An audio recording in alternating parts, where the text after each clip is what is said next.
Ay, hello po. So, tara G?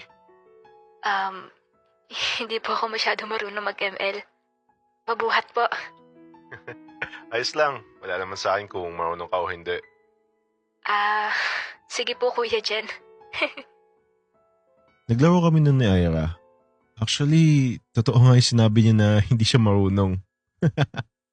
Siguro sa buong game namin, dalawa lang yung napapatay niya. Mas marami pa nga yung deaths niya kaysa sa kill niya eh. O ano, G ka pa ba? Sige po Kuya Jen. Okay lang ba sa'yo kahit wala akong masyado napapatay? Ayos lang yun.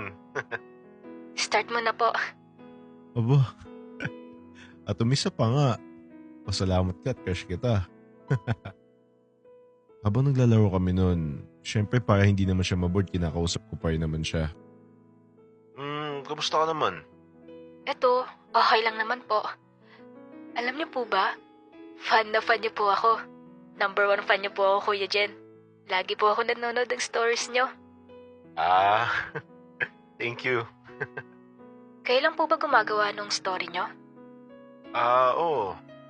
Grabe, ang lawak ng imagination mo, Kuya Jen. Gusto ko din yung ginagawa nyo. Nakaka-inspire po kayo gumawa ng kwento. Bakit hindi mo subukan? Tingin ko naman, kaya mo. Pag po may time gagawa po ako. Busy lang po kasi ako sa school eh. Dami po kasing pinapagawa eh. Lucio, kala mo talaga siya yung gumagawa eh, no? Ako nga halos gumagawa ng homework naming dalawa. Ibay talaga nitong babaeng to eh, no? Ay, Kuya Jen, magla-live ka ba bukas? Oo. Bakit? Wala lang po. Mga anong oras po? Pag uwi ko galing school, mga around 6 p.m. May pasok ka din pala. Same pala tayo. Anong grade mo ba? Grade 12 po. Same lang pala. Maya-maya habang naglalaro kami, tinatrash talk siya nung kakampi namin. Oy, Jendesu, kaduwang mo ba yung Angela user? Bobo naman maglaro. Oh, ba't ka nandyan sa lane na yan? Ginagawa mo dyan? Mag-quit ka na nga lang. Bobo ka maglaro eh. Mag-Roblox ka na lang kung ako sa'yo.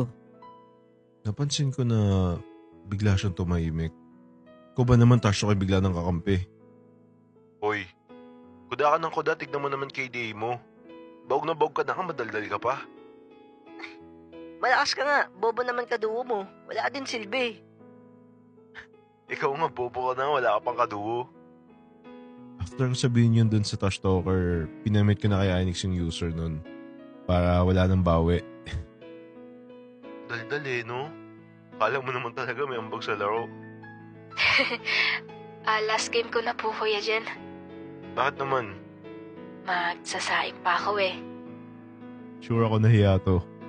Pero alam ko din na unting kinilig to. Sige, nice G. Nice G, Kuya Jen. Sa susunod po ulit laro tayo. Papalakas po muna ako. Sige. Thank you po, kinalaro niyo po ako. Di ko po ito makakalimutan. Lo, di naman siya ganyan pag ako yung kausap niya. I mean, pag yung Genesis na yung kausap niya. Pag si Jendeso kausap niya, kala mo kinikilit eh. Pabebe. Pag kay Genesis, kulang na lang ipagtabuyan ako.